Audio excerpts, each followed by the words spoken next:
Yo, what's going on, everybody? Welcome back to a brand new video. Now, in today's video, we're gonna try to do a one take. I got Butters here with me. Say hello, Butters. You can see her ears, nothing more though. In the last video, I did a video saying that, I sold the Tesla. In this video, essentially, I just wanted to do a quick little Q&A answering all those questions and making sure that you guys know the real reason why I sold that car. First things first, how much did I sell that Tesla for? I sold it for $40,000. I'm not gonna get into this whole story because I've filmed this part many times already and it's just, I go on a tangent. So $40,000 is what I sold it for. Base Model 3 starts at $39,000 and that was my model, the base Model 3. Now, I did have mods on it, but I also sold it to a friend. So he got a good deal considering what I put on it and the mileage I sold it to him at. I sold it with 6,000 miles on that car and it was 2 years old. So I drove 3,000 miles a year.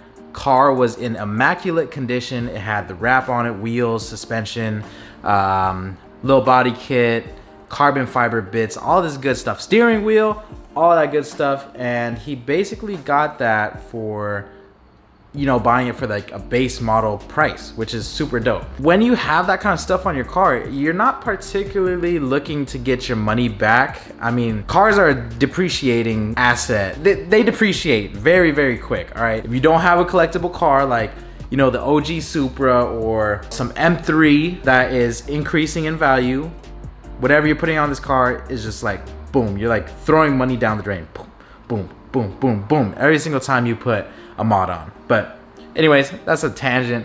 $40,000 for the car. If you're looking to buy a Tesla Model 3 and you're in that like base model price range, expect to be paying around $650 a month. That's what I was paying for the car. I got a really good APR and I think the standard term length for that loan was about 4 or 5 years. Okay, so $650 a month.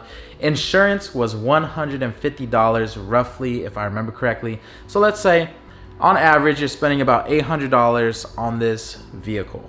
Okay, some people think it's a lot. Some people think that that's doable, whatever it is, whatever your occupation is. But I'm just letting you guys know, any car that you buy in that price range, that $40,000 price range, is going to be around that for the monthly. Okay, $650, $700, maybe even $800. So definitely make sure you budget for that. Now, in terms of like doing maintenance and all that stuff, bro, this car literally had no maintenance besides the battery that I ended up changing because we did do the air suspension stuff. I upgraded the battery, forget the name of it, but it was like a souped up battery and it made the air suspension and everything work a little more efficiently. But other than that, car ran extremely smooth, no issues whatsoever. A lot of people also ask me about, how's charging this thing? Is it annoying? Do you like charging it?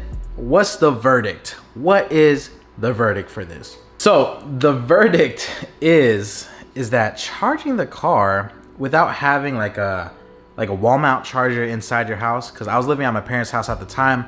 We didn't have a space for me to pull into the garage because my dad would park in the garage. We didn't have a place for me to charge this thing. So I would always have to go to like different places to charge it. And honestly, if you have to go somewhere and this is your only car, charging it is pretty annoying because let's say I need to go to San Francisco. What if I have 75 miles left in my car? I'm definitely not gonna get 75 miles out of that whole range. I'm probably gonna get about, I would say about 25. Okay, I always budget like 50 as the damper. So whatever it says in the tank, let's say 200, you're gonna get 150.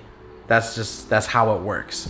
So charging it can get pretty annoying if you don't have a home charger. If you do have a home charger, your car is always charged. Obviously, that is gonna be a lot more simple for you, but that's what I love about the gas-powered vehicles. That's why I love my Lexus LS430. A lot of people are saying, why did you sell that over the Tesla? And that's just because this LS430, bro, is bulletproof. The LS430, I've seen some people have up to like 400,000 miles, no major issues or anything. I don't have to worry about charging this thing. It's just, gas is just so much more convenient. I honestly would pay more for gas prices because of the convenience of it. Now, when I did have the Tesla, I wasn't even paying for charging it because so many of you guys were buying off of that referral link that I was sharing when I posted the videos and all that stuff. I sold, I think, around 140 Teslas, and I tried to do the math. It's like $6 million plus for Tesla, and what they gave me in exchange was free charging miles. So I had like over 100,000 charging miles,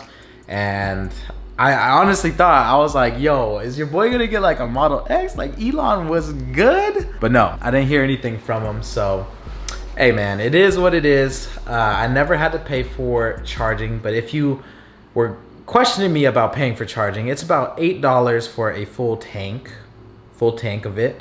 And it takes about, I would say, roughly 30 to 35 minutes to charge everything, and you're good to go.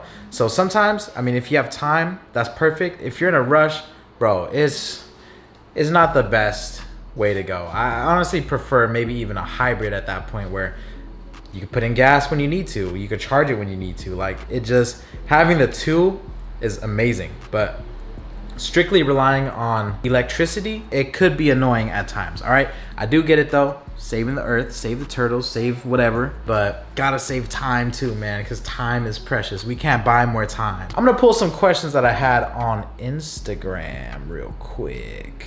Did you finance the Tesla or drop cash on the Tesla? I think I already answered it in this video, but yes, I financed the Tesla. I put a small down payment. I think it was about $3,000 to $5,000, and then all of the rest was financed. And then when I sold it, I ended up paying whatever was left.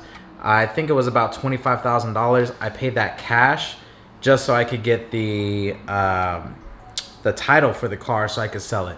It just made the process a little bit easier. Doing all that, like transferring when the bank owns your car, it could be messy. So I went ahead and paid that off, and then I went and sold the car right after that. What was your least favorite thing about the Tesla? I miss that soul with like a gas powered engine. When I drive the GTR, it makes me so happy. Like, just feeling the car rumble, having that soul, it feels a little soulless, if that makes any sense. It doesn't feel like, am I making sense? You know what I mean? Like, when you get in a car, you feel the soul of the car. Like, I'm breathing fire when I'm in Godzilla. Like, I am Godzilla. Since you hardly drove it and it was used for content, it's basically a tax write-off, right? So I have my own business. It's a LLC, and I do write off a lot of the stuff that I do, and it's a lot of business behind the scenes stuff. So that car was actually a write-off that we were able to depreciate, and a lot of the stuff that I bought for that car was all business expenses, because I make content on that vehicle, and I could go ahead and buy these things, make the content, and count them as business expenses. The money that I was making from those videos that I would post strictly on the Tesla only was paying the monthly for the car. So I was never really paying out my pocket for it, besides making the videos for you guys and doing the mods. The mods is what came out of my pocket. But other than that, the YouTube videos were just floating the car itself, and I didn't have to worry about doing the monthly or anything like that coming straight out my pocket, because when I made videos on it, the return was there. So that's why I was able to, not really trip too much about the monthly on it. And that's how, like, behind the scenes, like, I'm thinking, I'm gonna get this car, I'm just gonna do like crazy stuff to it, I'm gonna have fun, and I'll sell it when the time is right. And that's what I do with a lot of my cars. I have homies that hit me up and they ask, to buy cars, or how much I'm gonna sell this for, and if it's the right time and it's the right price, I'm just like, bro, take it off my hands, let's do it. I don't really have like a certain connection to anything besides my GTR. The GTR is like we're meant to be.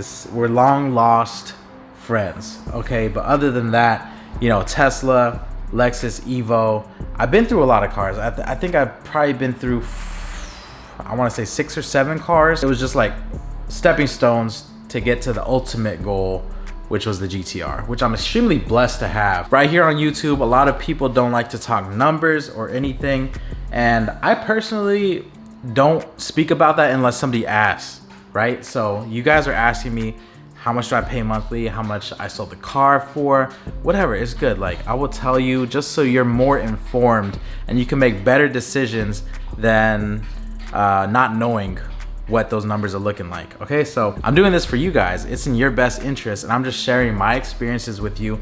And this is honestly my first time connecting with you guys on more of like a one-on-one basis instead of a vlog. This is probably more of like what a potential podcast or like interview would be like, but this is basically just me and you right now. We're talking like we're broskies. That's kind of more of the content that I want to lead into, is just more like personable. I want to kind of articulate what I'm thinking of and show you guys, or at least talk to you guys about it, because I feel like you guys see me on the vlogs, you guys see me review shoes, you guys see me paint shoes and do all this crazy stuff, but you don't really understand what goes on in my head and how I'm thinking, or what level I'm thinking of. That's why I actually enjoy doing this video right here. I'm not even a talker in person. I'm a very quiet, reserved person, and I personally like hearing and listening more than speaking. But this is my moment to share with you guys what I'm thinking and give a little bit of knowledge to you guys. So I'm gonna answer a couple more questions and then we're gonna call it a day. Was the purple the initial color you wanted to wrap it? I was actually so set on the purple. I'm not even gonna lie.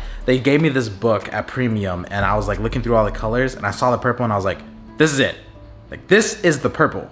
And no questions asked. They were like, bro, okay, we got you. That's your purple that you want? Like, you're getting that purple. And if I didn't get the GTR, I was actually gonna get it rewrapped when, you know, the purple started fading or whatever. And I was actually gonna do like a nice satin gunmetal gray look, because I did like some crazy little Photoshop edit and it actually looked really sick. But we didn't have the chance to do that, obviously, but that was gonna be the second color. Lastly, would I recommend anyone buying a Tesla? And the real answer to that question is, I don't know what you guys do. I don't know what your lifestyle is looking like, and the only thing that I could tell you guys is that if you have a second car, hey, Teslas are cool, man. Teslas can be very beneficial. I love a lot of the stuff that they're working on. I love a lot of the features that they have on that car. It's just not the most practical primary vehicle in my eyes.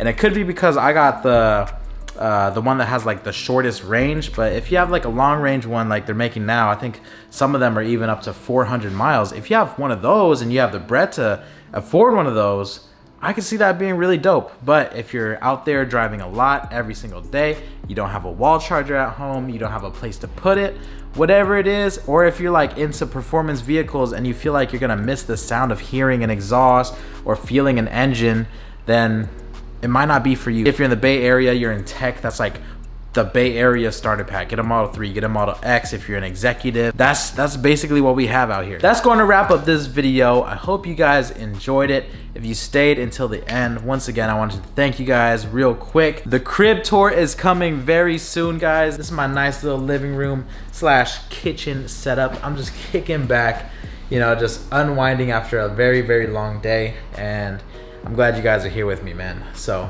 once again, I'll catch you guys very soon for the next video. I got a couple vlogs coming up soon as well. Stay tuned for it and stay beautiful, guys. Stay safe out there, by the way. It's your boy Sneakerhead in the Bay. I'm out. Peace.